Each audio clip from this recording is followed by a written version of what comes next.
How does a college kid with a beat-up cargo van end up building one of the most recognizable brands in America? Well, I describe it as a 20-year overnight success. My buddy from high school, his mom had a beat-up cargo van. She was like, why don't you guys go do something? You guys could be college hunks who haul junk. And we just laughed about it at first and then decided, let's make that a brand. It's one thing to be a startup hauling around in a cargo van. It's different to be business partners of a multi-million-dollar enterprise. How has that impacted y'all's friendship? If you want to go fast, go alone. If you want to go far, go together. We all have a little bit of ADD, which I say stands for all damn day. I think to Hammer, everything looks like a nail. To an entrepreneur, everything looks like an opportunity or a good idea. What's inside of you and Omar that kind of separate you from others? I think passion for learning. You've got to be willing to know that you're only as strong and as capable as the tools that you're bringing and giving yourself. The Lord says, no eye has seen, no ear has heard, no mind has conceived the plans I have for you.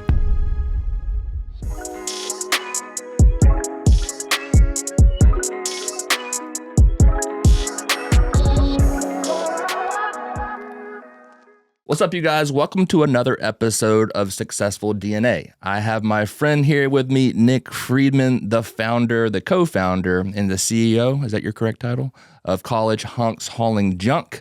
Nick, welcome to the pod. Thanks for having me. Let's start off with a banger, okay? How does a college kid with a beat-up cargo van end up building one of the most recognizable brands in America? Was it hustle, luck, or something else? Well, I describe it as a 20-year overnight success, and I don't think most kids grow up saying, hey, I want to own a moving and hauling business when I get older. Summer before our senior year of college, we were home for summer vacation. My buddy from high school, his mom had a beat-up cargo van. She was like, why don't you guys go do something? You guys could be college hunks who haul junk. And we just laughed about it at first and then decided, let's make that a brand. And I think most college kids would probably stop after graduation and go get a real job. Mm-hmm. But we tested that and decided that wasn't fulfilling. A real job wasn't fulfilling for us, so we decided to make the business a year-round venture. And I'll say we always had lofty aspirations and vision of becoming a household brand name in the markets that we service. Today we have over 200 franchises across the country, but it's a combination of all the things you just said: luck, tenacity, learning, mentorship, execution. Just sort of bold vision without. In some cases, a bit of a naive, bold vision, but a willingness to chase it nonetheless, and sort of a unwillingness to quit or to settle for, anything less than progress. So it's your co-founder's mom who gets credit for the name. Yes, she gets 100% credit for the name and the cargo van that initially gave us we like to say she was the match that lit the spark, that lit the movement of college hunks hauling junk. That's cool. And that's still your co-founder today, right? He is, yeah. He was my best friend in high school. The story is we met in detention in 10th grade of all places. And not you. So we like to say we were partners in crime in high school and partners in business since college. You and I have talked about that where similar story for me and Michael have an amazing relationship and we're best friends. How has that impacted y'all's friendship and not just being... It's one thing to be a startup hauling around in a cargo van. It's different to be business partners of a multi-million-dollar enterprise. How has that kind of worked itself out? Yeah, you hear that saying, if you want to go fast, go alone. If you want to go far, go together. And I think we were very fortunate to have a very complementary partnership and friendship dynamic. And I think it's every, young kid, boy's dream to think, hey, I'm going to start a business with one of my buddies and it's going to be able to, be successful and we're going to be able to celebrate the successes together. And it sounds great, but it doesn't always work out that way. You always hear the horror stories of, family businesses or friendships that fall apart because the business dynamic didn't work. And the thing that I always credit to our success is that our vision and our values have always been in close alignment. Mm-hmm. And we're also very willing to communicate directly, and we don't harbor any resentment towards each other. So there's a lot, having been married now over 10 years, it's very similar to a marriage relationship because, you got to be able to appreciate what the person brings to the table that's a positive, but you also got to be able to, accept and acknowledge whatever shortcomings are that you can help, shore up on the other end. And so, we get in drop-down arguments and near fist fights at times, but we don't harbor any resentment after the fact. It's just back to the mission, back to the vision, and let's keep on working. And we'll go through the whole story of the past 20 years, but let's kind of start today, May of 2025. Where is the business at right now from whatever you can share in terms of number of franchises, revenue, where are things at now? Sure. So we've got 200 franchisees across the country. We do over $300 million in annual sales.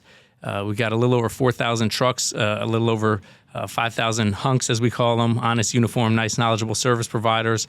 So I've come a long way from that beat-up cargo van. But, the thing that I think is most meaningful to me is being able to see the impact that it has, not just for the communities we service, but for the franchise owners, and then be able to create a fulfilling career path for themselves and for their family.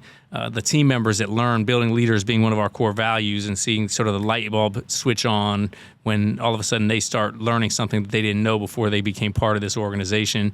So it's been pretty impressive. And again, I call it a 20-year overnight success, because a lot of people will think, wow, this business came out of nowhere. I see it everywhere. But, 2 decades of doing the same thing and learning and picking yourself back up when you make mistakes can only move you in one direction. Where do you guys rank in terms of other moving companies in the country, would you say? We're the largest combination moving and junk removal business, because we do both local moving and junk removal. We actually started out doing strictly junk removal, believe it or not, because I was a horrible mover. Anything I touched would break. But during the 2008-2009 housing downturn, we realized we needed to sort of expand our sandbox a little bit and be trucks and labor is what we provide people. So we're the largest moving and junk removal franchise in North America. There's a small handful of concepts out there that are strictly focused on moving or strictly focused on junk that are comparable. But we try to be, we like to say, the Chick-fil-A of the industry, where we're known for service, we're known for a standout brand experience, we're known for a place where franchise owners are fighting to try to get into.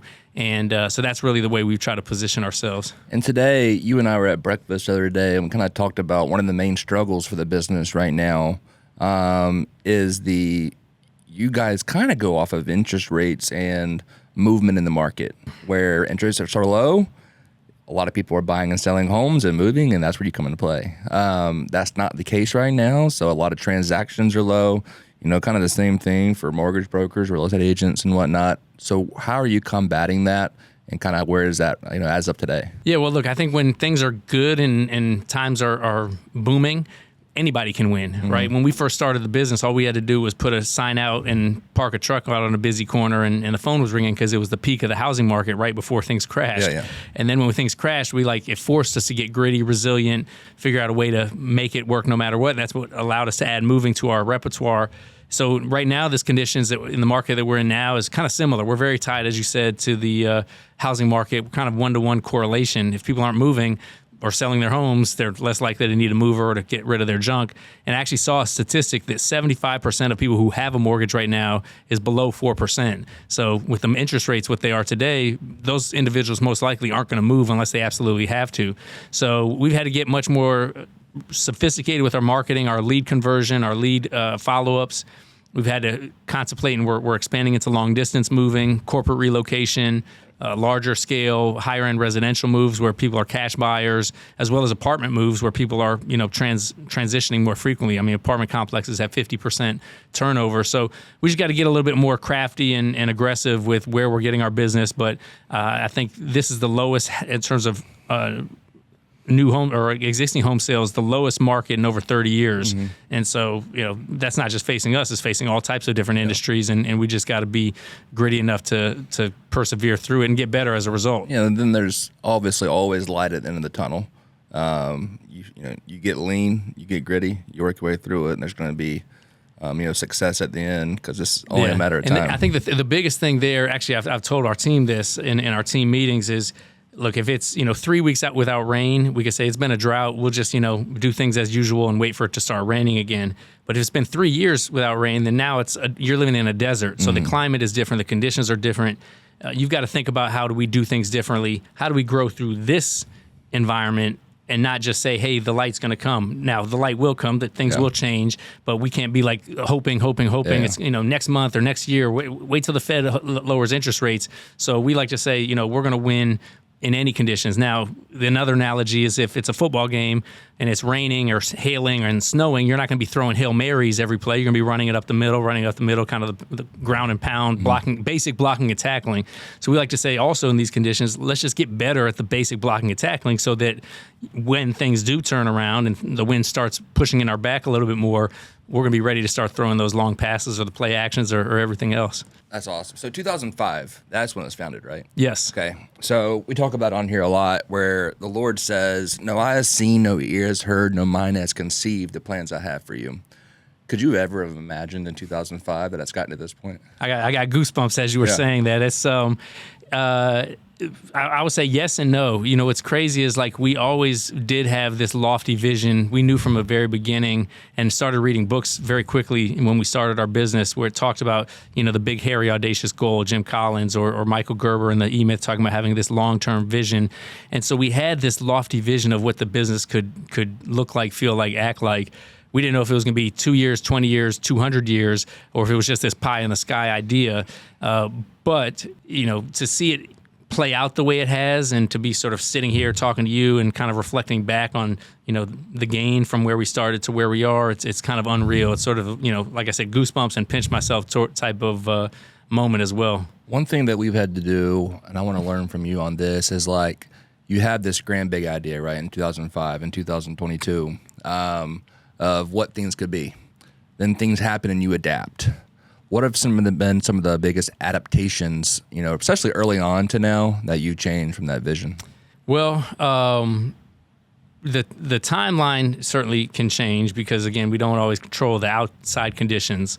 But then also the tactics and the strategy and the execution is going to evolve over time. So we try to really think of things as like, hey, we've got this long-term vision, and then we reverse engineer to the present and say, well, what do we got to accomplish this year that's going to move us towards that vision? And then if we're going to accomplish those things this year, what do we have to accomplish these next 3 months, this next quarter as a sprint? And what are we going to focus on every day that's driving us to those 3 month sprints? So we know kind of and can track sort of the progress towards that. And so we like to say, you know, we fire bullets and cannons. Like we're going to do some small testing of small bets of things that may or may not work, you know, a new service line, a new target customer, a new marketing tactic or initiative. And if some of those small tests start to prove out that they're working, then we're going to start, you know, loading up and reinvesting a little bit more heavily into them. And so some of the things that I think as I look back, you know, that worked or didn't work, we've tried different things. Actually, in 08, 09, we started trying to get into property preservation. We were like, oh, you know, there's all these foreclosures. You know, we've got boots on the ground and trucks in the field. But the problem and the challenge that we didn't think of when we started chasing that is literally everybody that was in home services also started chasing that. Landscapers, handyman, you know, maintenance contractors, you name it, because the residential retail service, you know, client wasn't as abundant.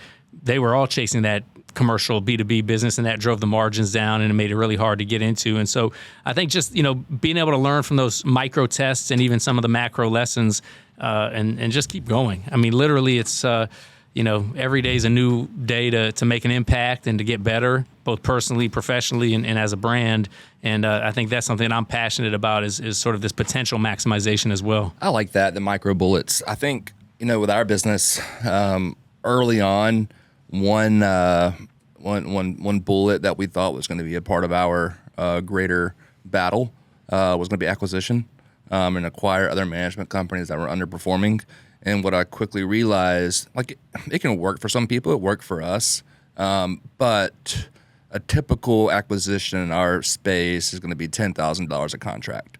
So, all right, 100 homes, all right, $1 million, right? And so that's a high customer acquisition cost compared to our organic. But what we're good at is organic, and most other management companies aren't. So I think it's more of an adaptation that one has to have in a business that, like, hey, you and I are gonna have, you know, 100 ideas a month, and we'll land on some of them. But you got to quickly adapt to what's working and what's not working. Yeah, it's a balance. I mean, I say as entrepreneurs, myself included, we all have a little bit of ADD, which I say stands for all damn day, because the hamster wheel is always running, and we're chasing a new shiny object. And you know, I think to a hammer, everything looks like a nail. To an entrepreneur, everything looks like an opportunity or a good idea. And so being able to sort of bring that into focus, really nail down, you know, what am I going to keep hammering in on and really, you know, groove in and, you know, enjoy doing, but also make an impact as a result of doing it for my business and for the ultimate outcomes. Yeah, I agree. I think the biggest X factor a successful entrepreneur can have is be a visionary, but at the same time, build a team around him that can produce those visions, so that you can spend more time producing those visions. If I'm in the business constantly putting out fires, I'm not going to have time to, freely think and grow. And there's all kind of things that we've done where standard, we started as a management company, strictly property management, and the standard prototypical property management company stays in property management. But then I thought, like, hey, we have this owner who owns this property. All right, you own a property, for example, that we manage in Clearwater. So we started a lending business, mortgage business, because we have, contacts every single day with all these owners. All right, so we can provide a better service and better rates and earn their business. Same thing on the realty side. We have all these. We're just outsourcing all this business to all these other, businesses. And so that's kind of what made us, scale the way we have. And do you put like a quarterback in place of each one of those lines, basically? Yeah. So, yes. So, for example, the SDR report. It's a separate business. It's a newsletter. Has over 80,000 subscribers right now. Kate Mercies is the quarterback of that. I meet with her once a week. It's a little different where it's not like going, into a whole separate ball game and a separate business. They all tie in together. Yeah. So I kind of take the lead on them until they get to a point where they can, one, we can afford to, bring in somebody to quarterback it. But then two, it's at a point where it can kind of operate on itself. Yeah. And grow on itself. For example, STR Realtor Search. So it's strrealtorsearch.com. Let's say you wanted to buy a property. That's an Airbnb property in Austin, Texas. I'm just making this up. Any city in the country. You go to strrealtorsearch.com and you put in your information, Austin, Texas, the address of the property. We're going to connect you with a realtor in that market that understands the regulations, that understands the market, and we'll help them run numbers because that's what we do. We're kind of a team member with that realtor. And then on the back end, we're going to get a 35% referral. Wow. So, let's call it $1 million home for good numbers, 35% referral. Let's say on the buy side, that realtor's, he or she's making 3%, $30K. The 35% of $30K, I think, is $10,500. So we're trying to create, more flow inside, and that's we have a VP of brokerage that's in charge of STR Realtor Search, and I probably spend an hour a week on that business.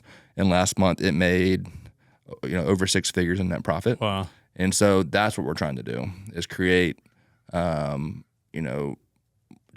of hub and spoke model. Yeah. Right. Just create spokes around that, I can't relate it to anything in your business 'cause I don't really know much about it.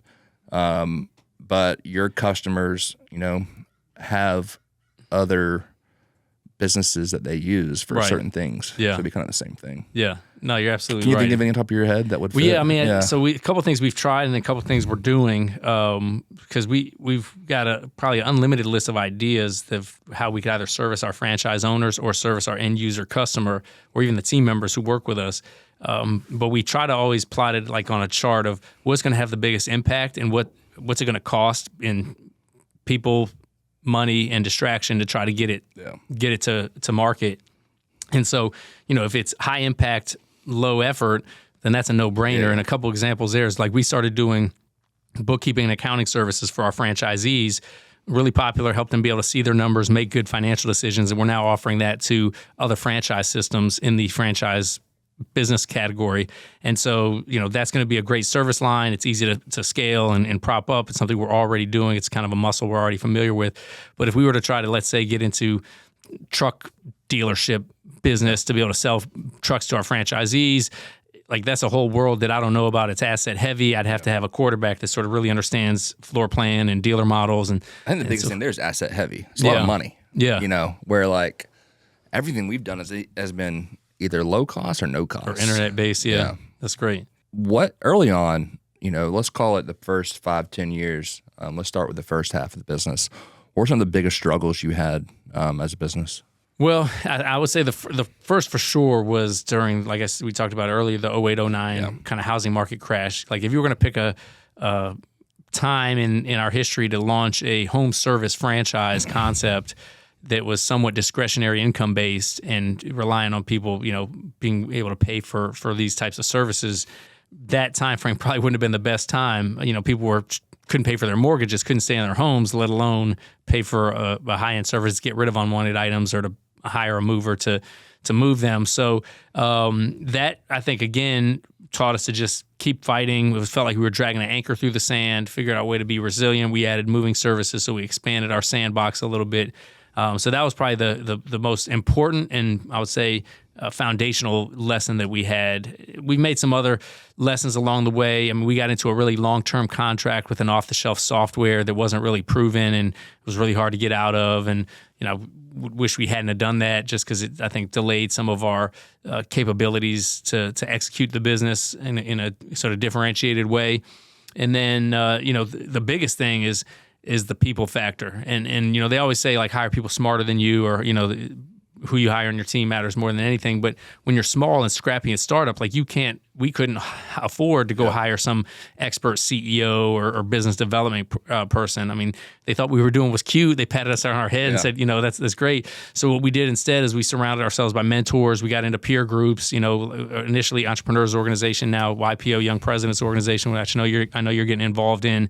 And, being able to surround ourselves with, other like-minded people that were doing great things, but, also had some pattern recognition that we could learn from, surrounding ourselves with mentors. Those were all things that we realized very quickly we needed to do. We couldn't try to figure this out on our own. Where did the franchise versus corporate come into play? I'll say we kind of fell into franchising. I mentioned, we kind of had a naive view about what it really was. We had a glamorized view maybe that it's like, you hear the word franchising, you think McDonald's, you think royalties or passive income. That's at least what our mindset was.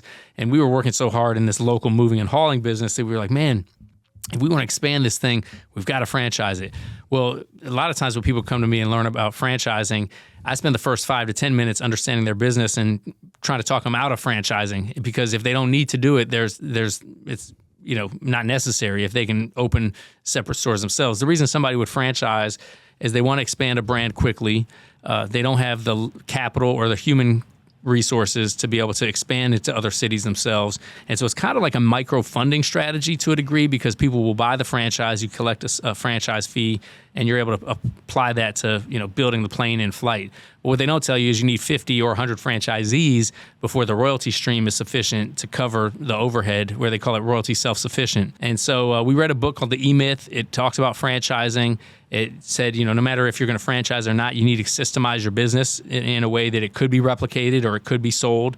And so that set us down the path of learning about the International Franchise Association and attended, and it seemed like we could picture our brand in other markets. And again, at that time, there was actually a couple other companies doing franchising in the moving and hauling space, in the home service space, that we said, why couldn't we be, just as good as those guys? And so when was this? We started franchising probably a little prematurely because we only had the one location, and so it was like 2007, 2008. Okay, it's only a couple of years after we started the business. In hindsight, and what I always tell people that come and ask me about franchising is, you should have at least 2, ideally 3 to 5 prototype locations that you're running and operating with a manager in place that could be as effective as an independent owner. And then, then if it still makes sense that you're interested in, go down the franchising path. But it's a completely separate business. You got to sell them, support them, train them, coach them. How many corporate-owned stores do you have? So today we have 5. Okay. 5 of the 200 are corporate-owned. And we do have a plan to try to get that up to maybe, let's call it 10 to 15% of our system would be corporate-owned. Why? I think that we understand the model finally after 20 years. And so we feel like we can make it work. We feel like that it allows us to have a little bit of a testing ground or sort of playground to test new ideas and test new initiatives and compensation structures or marketing plans or sales approaches. And so, I think having a decent chunk allows us to have a nice kind of balance of ones that we have direct influence and control on and ones that we have, advisory support roles in. Where are the 5? They're kind of scattered. We have Tampa. We have the Washington, D.C. area, which was our very first location, North Jersey, Raleigh, North Carolina, and Pittsburgh. And is Tampa the largest out of all the stores? Out of the corporate stores, it's actually number 2. DC, our original location, is still number 1. What's the largest franchise? Up in Long Island, New York. And is that bigger than DC? It is. Okay. Yeah. They're doing well over $10 million a year in top line, which is pretty great. And then what is required of you at this point? They're obviously scaled and doing well in Long Island. What relationship and what responsibilities does the corporate store have? Or That's a great question. So we always like to say, like, when somebody's first starting as a franchisee, we're directing. We're telling them what to do, how to do it, when to do it, just because they haven't done it before. From there, we go to coaching, where it's like, they're still making decisions, but they're still relatively new. They need some accountability and focus. And then the third step is really facilitation and consulting, where like we want to be a facilitator of their success, remove barriers that are keeping them from getting to the next level, be a consultant on the standpoint of, asking them what it is that they really want to achieve, what are their goals, and then helping to provide the tools for them to do that. So in this example, where we've got a really successful franchise owner, they're profitable, they've got an amazing team in place. We want to be facilitators and consultants. We want to make sure that we continue to clear the path for them, support them with continued enhancements for the brand that can then benefit them in the long run and help them get to 20, 50 million type business. And then when was that franchise founded? A little over 10 years ago. 2015-ish. And the same owner still, or the same franchisee still? Yes. Yeah, and it was actually coincidentally or ironically our very first employee who we hired to help us with franchising. He and his partner ended up going up to Long Island and opening the franchise, and now they're the most successful franchisee. Cool. So he helped build the system, and now he's running the system. And what do the terms look like for franchisees? So we collect an upfront fee. It's the franchise fee, and that gives them a protected territory of usually 300,000 to 400,000 population. Most franchisees will buy 2 territories, so they have a larger population to develop. And then we collect a 7% royalty licensing fee, a 2% brand fund fee that we use to help develop and market the brand. And then we also operate a call center on their behalf, which is really a pass-through cost. They're actually getting it a lot less expensive than if they were to try to operate that on their own. Is the call center onshore or offshore? It's onshore. It actually was our reason to move to Tampa back in 2008 before things were so remote and also global. We knew that Pods had their portable storage franchise headquarters here with a call center. They had just had a major private equity transaction. And so we said, hey, if they can do it, why can't we? So we came down and kind of followed in their footsteps a little bit. During COVID, we went full remote. But that's the way that works currently. So in 2007, you started franchising. At what year did it kind of go from here to more a quick growth of number of franchisees? Yeah, I think probably 2016, 2017, we really started to see the crazy hockey stick. So almost 10 years into franchising, we were averaging maybe 5 to 7 new locations a year. And then all of a sudden it jumped up to 30 to 50. And then once we kind of hit that 150, 180 mark, we started pulling pumping the brakes a little bit, pulling the reins back a little bit because we didn't want to expand to the point where we couldn't support all these new franchise owners. COVID hit, was a little bit of a blip, and then we had a big COVID bounce back. Mm-hmm. And then obviously we talked about the housing market today being a little bit slower. So we're trying to be very thoughtful and I would say discerning as to who we bring into the system because we want franchise owners that are going to thrive and not just survive. When they don't thrive, what usually happens? You mean why or how do we help them? It's really either they weren't a fit for this model, meaning they couldn't handle the rigors or stresses of the moving and hauling industry. Yeah. There's a lot of moving parts, no pun intended. But it's not a donut shop where customers are coming to us, right? We're having our team members come to the office, loading them up on a $100,000 asset and sending it out into the community to go into people's homes and move people's furniture. So you can imagine, a lot of things happen throughout the day that somebody has to have a level of, durability to withstand. And they got to be really passionate about our building leaders' core value because that's really what is, I think, the most rewarding part about running our business. So usually the stresses, kind of break them to a point where they're like, you know what, this isn't for me. But then also, not following the system. They invested in a franchise, and if they're unsuccessful, in many cases, it's because they tried to veer or shortcut the system. Or, we advised, hey, you're not going to be pulling a draw during the first year. We recommend that when you start, you have enough money saved up for your personal expenses because you shouldn't be pulling money out of the business. And then we look and do a coaching call with them and they're pulling money out of the business and, their marketing is turned off. Yeah. And it's like, well, you wonder why you're not getting at any business. So it's kind of a doom loop in those examples. And then the opposite question of that, without saying the opposite answer, sure. Like Long Island, why have they been successful? Passionate, purposeful about the core values, about the mission and the impact that the company provides. Really diligent and discerning about who they bring in to represent the company, to wear the orange and green and to go out into the community, and then also sort of to say the opposite of what I said about why some people don't make it. Willingness to follow the system, willingness to kind of withstand the headwinds. Having a growth set mentality, a abundance mentality, and a no quit mentality. And I'll say a strong level of engagement, connection, and trust with the franchisor, because it's not an employee-employer relationship, right? We can't fire franchisees; they can't really just quit. We have a contractual relationship.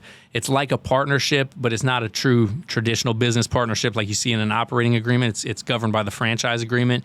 And so we say that, having a true trusted relationship where we can have arguments and disagreements, but it's through healthy debate to where we're going to make decisions, we're going to commit, we're going to hold each other accountable, and we're going to put results above the others. I believe that framework was from Patrick Lencioni's 5 Dysfunctions of a Team.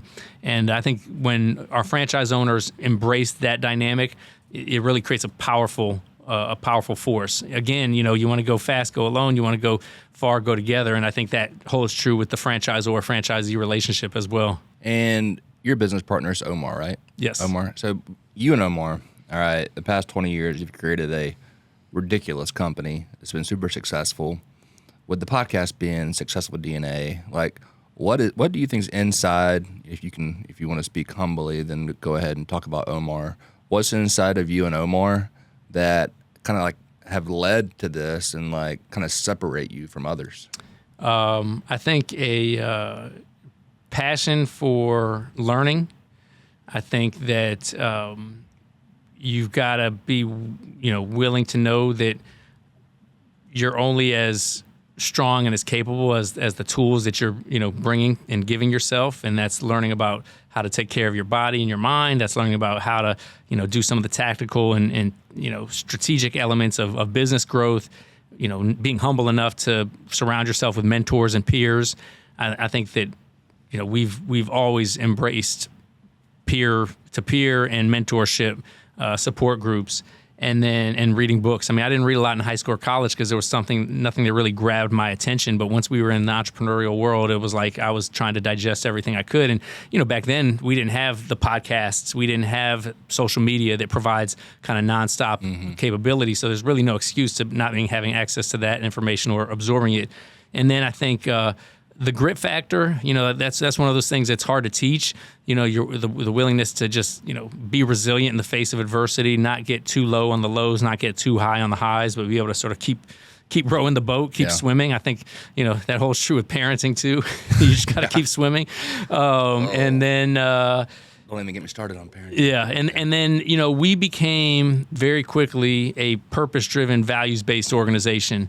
And I think that when somebody gets into business, if they're getting into it solely for chasing the money, they might make some money, a lot of money maybe, but at some point it's going to create an emptiness or a hollowness either for them or for their team members and the people that are in their life, because that becomes the sole focus, and that's not the ideal target to be shooting for. And so, it's kind of cliche, but to say do well by doing good is real. And so we've, say our core value, our purpose to make a positive impact, we call it Move the World.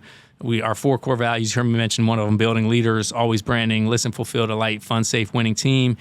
Those are things that aren't just on the wall on a shiny poster, but we say it's what's in the halls. It's who we bring into the organization, who we want to associate with, because all of that stuff makes it worth doing, makes it worth getting up out of bed in the morning. The stories that you hear about or you get to tell feel like you're making an impact, and the people that are part of your organization feel like they're making an impact too. And so I think having that mindset.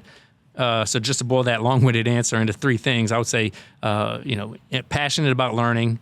I would say grittiness and resilience factor, and then taking a purpose-driven, values-based approach to business. One thing that you and I have talked about a lot that I want everybody to hear your take on is how important, everybody knows this, but like dive into a little more of how important, 1, a leadership team is, but then 2, every single employee in the business, to where, there's only one of you and there's only one of me. Yeah. We can't do everything. That's right. Even though sometimes we want to. So the business can't grow without superb A+ people. What are you doing from a recruiting standpoint? What do you look for when hiring? Not just leadership team, but kind of everybody, that someone can learn as they start their, either business growth journey or, employment somewhere. Yeah. Well, I think the leader, the founders need to always start out and say, what is the framework? What is the sort of the foundation of our business? What's our purpose? What's our vision? What's our values? And let's define that. It might evolve slightly over time, but you want to make that somewhat fixed, that's unchanging. And then who can we bring into the organization that aligns with these characteristics and these values through behavior, but then also what skill sets are going to actually be value drivers for the business. And so I think as the business gets bigger, when you're smaller, you can kind of see and feel and touch every team member in the organization. But when it gets bigger, 100 plus or more type employees, I think the most important thing for us as founders is to understand who's at level 1 and level 2, meaning the C-suite and the layer right below them. That level of stars is really critical. We call them A players. And so having a very definitive description of the scorecard, what's somebody going to be measured at. They've got to be, able to perform on the field, not just in the locker room. We use a lot of sports team analogies. We give ourselves some grace when we make bad hires, right? Because even the best NFL teams with all the scouting reports and game film are going to make the wrong draft picks at times. And I think I saw a statistic that even Fortune 500 companies only get it right 6 out of 9 times or something like that. So, that's a lot of time and energy and money spent on hoping this person's going to work out, and they don't. So I think also recognizing quickly if somebody's not a fit if you did make the hire, or they're not living up to the performance expectations, to help transition more quickly than waiting too long and just hoping that things are going to turn a corner, because in most cases they don't. One thing I'm proud of is our low amounts of turnover, especially like from leadership and key players. What's your viewpoint on turnover? Oh yeah, I mean turnover is hugely expensive. It's costly culturally. Silent killer. It's costly financially. It detracts and distracts from getting stuff done that's going to actually move the company forward. And so if you can get good people and put them in an environment where they're going to thrive and feel like they matter and belong and they don't want to go anywhere else, and obviously you have to compensate them competitively and give them opportunity to hit some upside based on the performance of the business, then you got a recipe for a winning team. Mm-hmm. But it takes constant work and constant attention, because just like sports, you could win a championship one year and then everybody else is coming and trying to win it next year. So you got to keep reloading and refreshing the skill sets.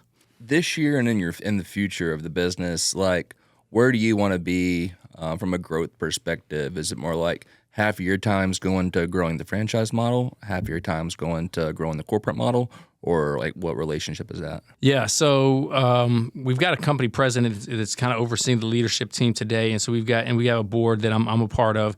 But as a visionary, as somebody that sort of helped found the business, my goal and my role in the company is to help set lofty, ambitious targets. How can we beat our budget or excel well past that budget? Key relationships with potential national accounts, key franchise relationships. How can I dive in and be value added there? Doing things like this, helping to share the brand and share the story of our business and ways that it could influence and inspire others, even if it's inspiring competition. I think we have a duty to, kind of share what's helped us become successful that others can emulate, and then provide the resources and remove the barriers from my team to be successful. So, I think we talked about the headwinds. If we can beat the market, of what our peer group is doing, top line and bottom line, we'll be happy. It's felt like we're running in place a little bit the past couple of years, if I'm being honest, because we're doing so many things, and yet, yes, we're not going backwards, but we're not going forwards like we had been historically. And so being able to be okay with that, but then try to find if we can unlock some key elements that the momentum is going to really propel us forward. Is it still just you and Omar on the cap table? Have y'all raised money? Or so we actually we did a private equity transaction. We brought in a minority partner about 4 years ago, and it was coming out of COVID.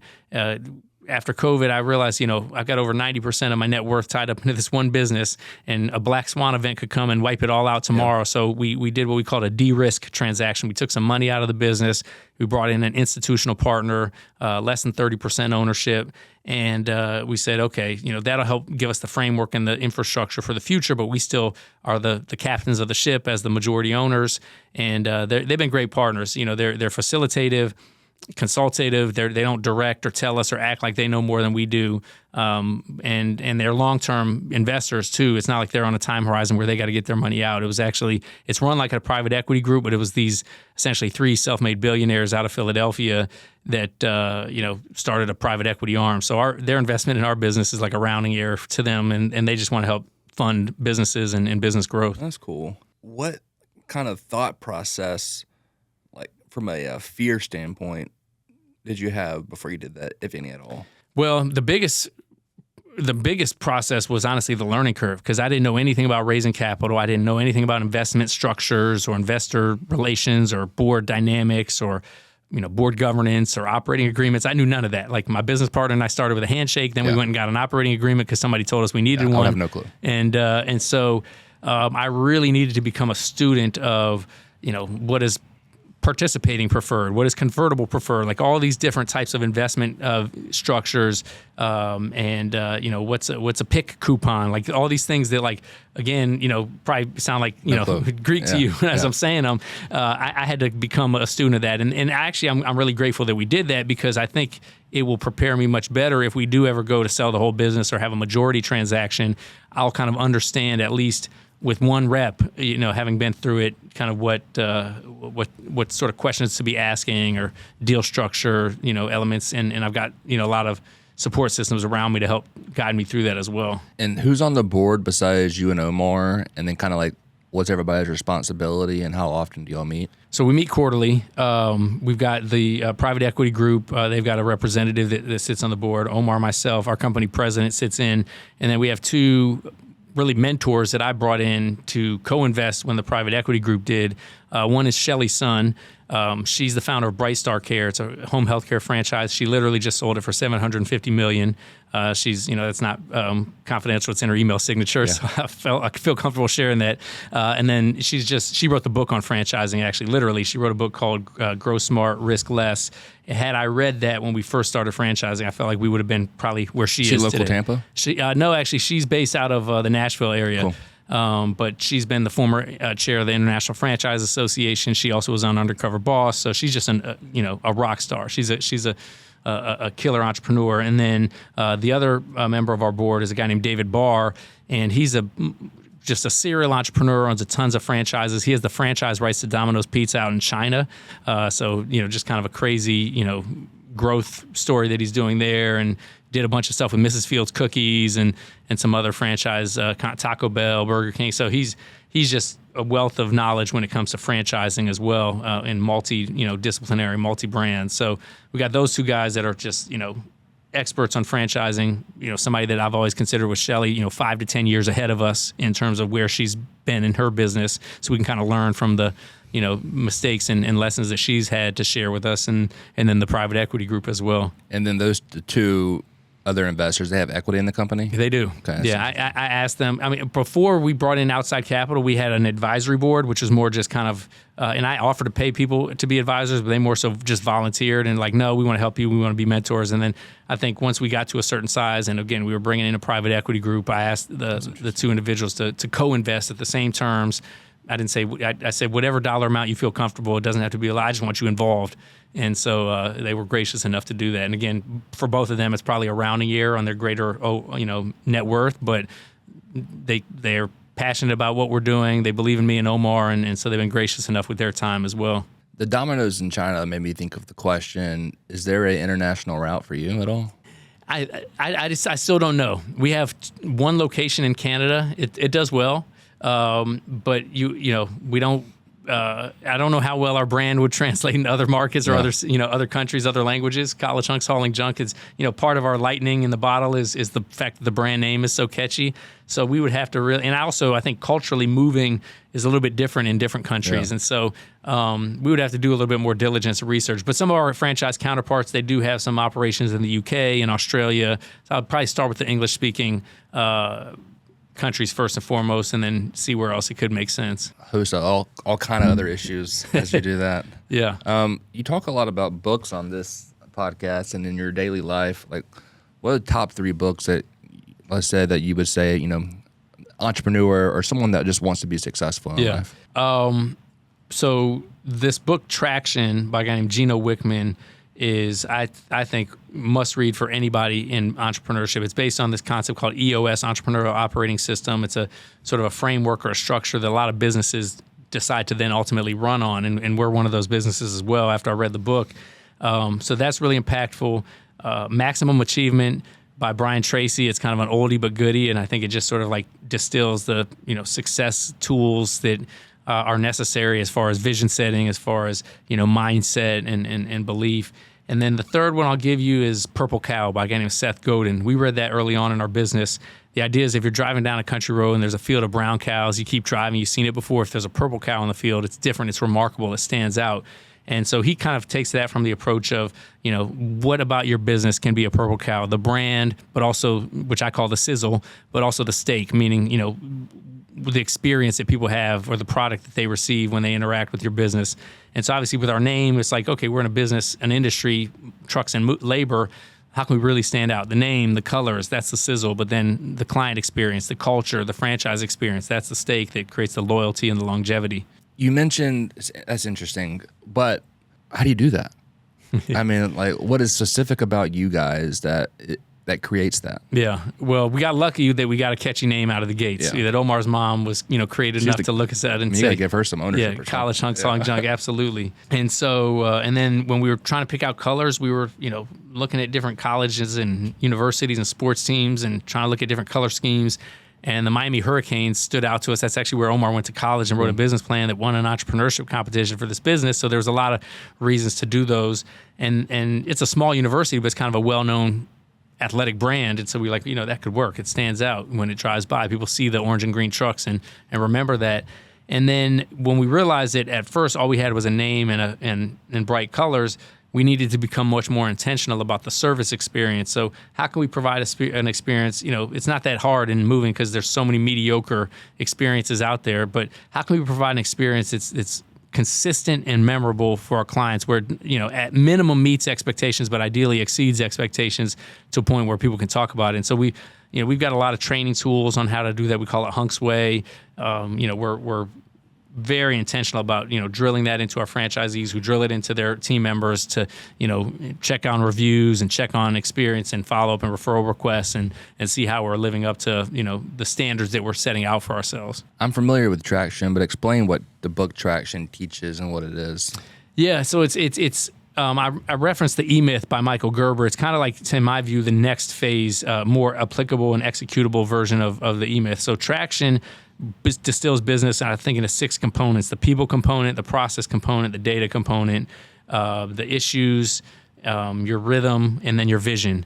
And so by having sort of your eyes on each of those 6 components and some tools that they use and recommend for how to assess and analyze and plan those components, it just gives you like a blueprint, in my opinion, for running a business. And a lot of times when we get started, we're running 25 different directions at 25, different moments, and it can be very overwhelming for the startup entrepreneur or for anybody that's wanting to get to the next level in their business. So to me, having a structured framework was really critical for us. And you mentioned the name being catchy and being an important process of the business. Has there ever been any issues with the name over the past few years? So we got tired of people always asking us, are they all really hunks? So we made it into an acronym, which stands for Honest, Uniform, Nice, Knowledgeable Service. The idea there being that it's not about the physical hunk that people sometimes picture when they hear the name, but it's really about the service aptitude that we're going to deliver. That became our brand promise. And then when people ask about college, we just explained it was started by two college guys as part of the heritage of the brand and the business. So at one point we questioned, should we consider changing the name because maybe is it limiting us from getting commercial business, or is it limiting us, from people think it's too playful or hokey or quirky or gimmicky. And actually, Shelly, one of my mentors who advised us, she said, look, the market has already spoken to you. They've already told you that it's working. You've sold 24 franchises. You're growing. You've got successful, profitable locations. The risk of potentially changing course and not knowing where that's going to lead you versus just doubling down on what's already working is pretty high. So I agree. Like, because I'm trying to think just like, where I first heard, obviously I've heard of you guys. You have a South Carolina franchise, Greenville, Columbia, both. Yep. When did those start? Do you know off the top of your head? Within the past 10 years, maybe. So, which is right when I was in college. So, like, I agree with her. Like, it's catchy. Yeah. And I knew exactly who you were. Yeah. With the name. Yeah. It wasn't like it was, and we won't include some competition. Sure. But even the fact that we were on the first episode of Shark Tank, the fact that we got selected, I don't know that they would have selected us if our name wasn't College Hunks Hauling Junk. If our name was Nick's Moving, or even it might have been something different, I can't think of it. But I think the fact that our name was College Hunks Hauling Junk, like they're like, oh, this is catchy. Like, who are these guys? Let's put them on TV. Yeah. And that's led to a lot of our PR that's been a key to our success as well. I can't remember. Y'all might have moved us from South Carolina to Florida. Do y'all do like cross state? We do. Okay. Limited. So I don't know. I'd be surprised, but if it was up there. But I at least got a quote or something. Nice. But let's talk through the Shark Tank experience. How was that? It was good. How did it come about? Episode 1, season 1. So we had no idea what we were getting ourselves into. We didn't know the Sharks were going to become TV celebrities and still on TV 15 Who were the judges at that point? It was everybody except not Mark Cuban and not Lori in our episode. And then they had actually a guy who's from Tampa, Kevin Harrington. Yeah. He was one of the Sharks at the time. And so we saw an ad in Entrepreneur Magazine saying, looking for business owners to pitch a TV show or pitch a business for a TV show. We were like, well, we're trying to get our name out there. Like, let's go do it. Why not? It's, could be a fun experience. Maybe we get an investor. And we actually went on to pitch a sister company. We were going to call it College Foxes Packing Boxes. So horrible business idea. The Sharks saw that didn't even exist yet. So they were like, well, give us equity in the business that does exist. And then you can go, roll the dice on this other silly idea that you're trying to, pitch us. And so Robert made us an offer. We ended up turning it down. Again, we didn't know they were going to become celebrities. Do you remember his offer? He offered $250,000 for 10% of the business. So call it a $2.5 million valuation. So it's his investment, his offer would have been worth 100 times that today or more. And so probably glad we didn't accept the offer. And who knows? Are there any parts of you that you wish you would have accepted the offer, or any parts of that? Only to say, if because of the fact that they're so influential in the mainstream media today, that like maybe he could have made some introductions or made some connections or relationships, but it's hard to tell whether we would have been able to leverage that effectively, or maybe we would have sold out sooner because we had an early investor. So it's really hard to kind of second guess that one. And then have you had any conversations with those guys since? I've bumped into a bunch of the different Sharks over the years at different events, conferences, or even I bumped into Mark Cuban at the Montage in Laguna, and he wasn't on when we were on it, but I got to chat with him about the fact that we were on the first episode. And I always remind them that, I tell them that we helped make the show the success it is today, because if it wasn't for our episode, they might not have, picked it up. But yeah, those guys are great with what they've been able to achieve. That's funny. You mentioned earlier national customers. I'm not familiar with that. Like, what kind of national customers do y'all have? Yeah, so we started a national accounts division recently, and because we've got a footprint with 200 locations, we're partnering up with organizations that have needs for moving or hauling, but have locations across the country. And, an example might even be your company, right? If you had properties in other markets and for some reason those properties needed, I don't know, the furniture to be pulled out of the unit to be, for the house to be floors refinished or something. we could be a go-to provider and have a national, relationship hotline, booking link where we could provide, our franchises to execute that work. And so we do that with disaster restoration. We do that with real estate. We do that with apartment complexes and management companies that have communities all throughout the country. We do that with portable storage companies as well, where we can be the labor for loading and unloading the storage containers. So we're just trying to look for different pockets of business that we can provide to our franchisees through a national point of contact.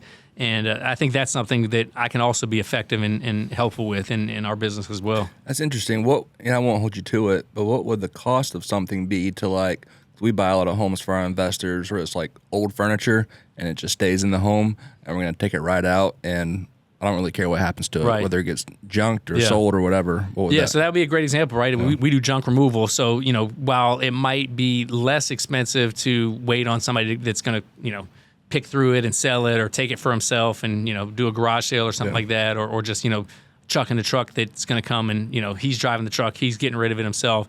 Those would be less expensive. But if there was somewhat of a time is money type situation where, we just want to be able to call, get it done with, bill the client, have it done. So we have a central call center, we have a central booking link, anywhere from a couple $100 to $500-$600 for a truckload. It's going to depend on geography, but that's why we try to create some national rates and regional rates as well. And obviously the name's catchy, but you've had some breaks in the media, I would say, as well. What would you consider one of the biggest media breaks you had? Well, Shark Tank was for sure the first one. But after we did Shark Tank, we were still single at the time, and a producer from Bravo's Millionaire Matchmaker reached out to us on LinkedIn, of all things, and said, "We saw your Shark Tank episode. You guys should come on this dating show." And so when she first wrote that, I was like, A, would be fun, but B, how can we make this in a business branding opportunity? So we said, okay, well, Omar's going to pick up his date in one of our college hunks trucks and take her to clean out a garage. And then I'm going to pick up my date in a fancy sports car. And it's going to become this really contrasting date episode. And of course, Omar's date was a train wreck, but incredible branding. And this was before memes were a thing, but I think it would have been a meme had those existed back then because he struggled so much with it. And again, this was also before, people were just glued to their phones. So this show, an episode, reran on Bravo every other hour for 3 months straight. And so it was like an infomercial, practically. And so that would probably be the, most recognizable PR break that we've had. How was your date? Was there a second date? No second date. Actually, so I met my now wife between the shooting and the airing of it. And so when it aired, we had to explain to all the friends and family, hey, this was shot well before, so don't worry about it. Was she jealous at all at the time? Or? No. Although it's not a subject we bring up too often. It's kind of like The Bachelor. Can you imagine sitting there with your engaged other, and you have to watch all that? Yeah, you got to watch them kissing all the different contestants or whatever. Yeah. No wonder none of them really work. That's right. That's a disaster. If you had to obviously it's ever changing, but what are some goals that you have, whether it's this year and any year in the future, in terms of number of franchises versus number of corporate stores? What's growing too fast, what's growing too slow, kind of that? Yes. So this year, I think I was sharing with you before we started filming, I'm trying to do more by doing less. And what I mean by that is I want to be more impactful on a few key things as opposed to trying to do 1,000 different things, which has been my sort of MO through my 20s and 30s. Just want to try new things. I want to live life to the fullest. So now I really want to double, triple down on what College Hunks is capable of and reach its max potential. I think it can become a $1 billion brand. And so I want to see it through to that at least. And then I want to be much more present and mindful with my kids. I've got 4 kids, ages 3 to 10. And so that window, I know that there's only, 8 years before my oldest is off to college. And, crazy. That used to seem like an eternity when we were younger, but now having had kids, it goes by so fast. So I want to be present and mindful for that. So I think those are my two main focuses right now is maximize the potential of the current platform that we have as College Hunks. And the only way we're going to be able to do that is if I continue to maximize what I'm capable of as a leader, my relationships, my branding, and the business's branding as a result. When it comes to a $1 billion valuation, what's the biggest KPI for that? Is it revenue? Is it EBITDA? Is it something else? In franchising, the vanity metric, but it usually kind of runs parallel to the valuation is system-wide revenue, which is annual franchise-wide sales. And so if we can get that up to $1 billion, more or less the business will be worth that. But it's also an EBITDA number as well. Yeah. Multiple of EBITDAs in franchising could be anywhere from 12 to 20. I've seen some franchise companies trade for more than 20 times EBITDA because private equity really likes the recurring revenue nature of it, the long-term contracts, the sort of diversified revenue stream geographically, and it's not all concentrated into one client center. And then there's white space too. So, if we're out of franchises to sell, that could be considered a knock on our valuation. But if we can show that, well, yes, we may not be selling any more franchises because we've sold out the country, but these existing franchisees can 4X how much they're doing in the markets they're in, and here's how they're going to do that, then that's showing white space as well. There's got to be way more than 200. Oh, yeah. Okay. We're probably, I would say, half sold out in terms of what viable territories, yeah. I was thinking there were way more than 400 cities in the country. There are, but you got to think because we're selling geographies, not street corners with retail, we've got to have enough viable. And there's a lot of farmland out here. 300, 400,000 is kind of what you look for per territory. That's right. So there's 400 of those. Yeah. Okay. Yeah. I never thought about it like that. It's similar to our business where, we get high multiples because, especially on the property management side, because it's residual revenue, it's residual income, and it comes every single month. So especially there's kind of two things there, which I'm sure is kind of similar to you, is on your franchisees, like the churn of them, where like the success of them and how many are leaving, how many are staying, all that. Yep. I'm assuming is super low, that they're all pretty much staying and succeeding. Same thing with us is like properties and property owners succeeding. That's looked at very highly for us because one thing to be able to grow like we can is another thing to be able to keep them. So it's about net growth, right? And so that's important, but also the scale of growth is important for us because like if we can show, hey, we're doubling every year, we can continue to do that. Yep. That's how you're going to get stupid multiples because they're going to get their money back quicker as you grow and scale. So you essentially have to 3X your revenue pretty much to get to that $1 billion valuation. Yep. How are you going to do that? National accounts. We're going to do it through expansion into long distance as well as possibly storage. And then we're going to continue to add new franchises and just get better at going deeper into the markets where we already have franchises. So, helping our franchisees generate more leads, convert more leads, sell more into their markets. And we think there's 3X within all those. I never thought that's interesting. The storage component. I won't say their name because this is about college hunt, silent jump. There's another competitor that does a lot of storage. Mm-hmm. How do you get involved in storage? Well, real estate, really. Yeah, it is real estate. Yeah. One of the things that I've learned recently, or over the past couple of years at least, is, who, not how. And so because I don't have any expertise really in storage, I've done some real estate stuff. I need to find the who. I need to find somebody that knows it, can show us how to do it, or can join the team and quarterback that initiative. Otherwise, I'm going to pay a lot of, just dummy tax lessons in trial and error, and I'd rather find somebody that can kind of help pilot it with us. Mm-hmm. And what's that look like for storage? Well, I think it's probably 30 to 50,000 square foot warehouses with three high vault height capabilities, forklift, and there'll probably be impactful revenue and income as a result of that. But I think also there's a real estate equity component to it. And then there's also, I think, just a client benefit to it, because if somebody is moving and they need storage, well, now we're moving them into storage and we're moving the other stuff to where they're going. Now, when they need to get that stuff out of storage, we just got a second move out of it. Yeah. And maybe they need a third and a fourth move because they're only taking a few of the things out of it. Yeah. That's multiple touch points on that customer. That's right. As we finish up, I want to kind of dive into some personal questions. Like, how has your faith or spiritual life played a role in your entrepreneurial journey? So I'm a believer when people talk about like work-life balance. Like I've distilled things down into what I call the 6 F's. Faith, which is the question you just asked me, family, friends, fitness, financial, and fun. And so, the spiritual component is so critical because it's something greater than ourselves, and it's something that at least I didn't have a great exposure to growing up.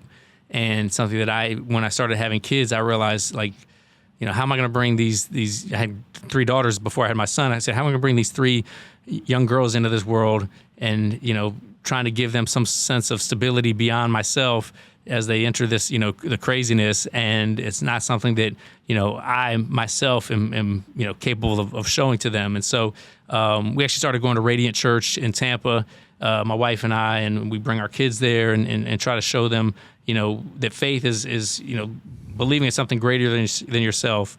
Even if you don't always have or even if you're not always willing to see the direct evidence in front of you. And so I think that that has allowed me to be more at peace when things are not going right, be less stressed when I'm, in terms of just striving to do something, and to kind of keep the whole picture in mind of, how it relates to my kids, how it relates to my family and the business, and how it's all integrated in terms of the impact that we're trying to make. One thing, so we go to Harborside Church, and it reminded me just now, our pastor he says it all the time, but this is a question too. Do you know what phrase is said in the Bible?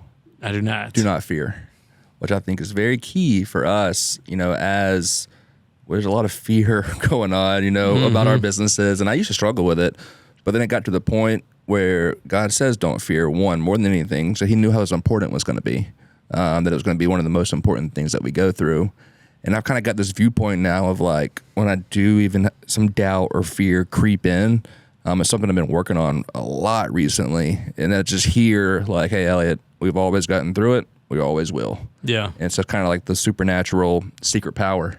Yeah. Of, like, hey, we've always gotten through it. We always will. And he'll give wisdom that we didn't even know was there. Yeah. Well, I grew up always trying to feel like I was in control, and realizing finally, hitting into adulthood that, like, I can't control all the outcomes. Yeah. I can help. My effort and my tenacity can be an influence, but I certainly can't always determine or dictate the outcomes. And I would see, some of the world-class athletes get interviewed after winning a championship with, complete calm composure and of course give faith and tribute to God. And I'm like, okay, well, they just let go of any trepidation or feeling of like they're in control, and they just let their talents and their higher power take control. And so I think there is something to that, to not allow yourself to get caught up in your own head and caught up in trying to control everything.